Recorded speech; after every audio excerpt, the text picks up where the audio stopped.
Soy Salvador Aguilar, representante de Acá Express. Adquirimos los derechos para operar la franquicia de tienda de conveniencia a la mano aquí en el estado de Guerrero. La verdad que estamos muy contentos, ya que desde el inicio de este proyecto, habrá cosa de alrededor de 2 años, un poco más, que aperturamos la primera tienda.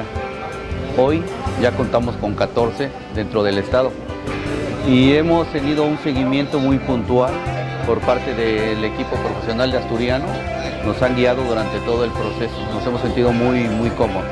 Bueno, como todo negocio y sobre todo nuevo aquí en la plaza, poco a poco, pero el día de hoy estamos ya repuntando las ventas y muy contentos con el alcance logrado. Hemos escuchado muy buenos comentarios y sobre todo en las visitas que realizamos en la tienda, nos mencionan que son tiendas muy bien ordenadas, muy bien organizadas y con productos que dan un valor agregado.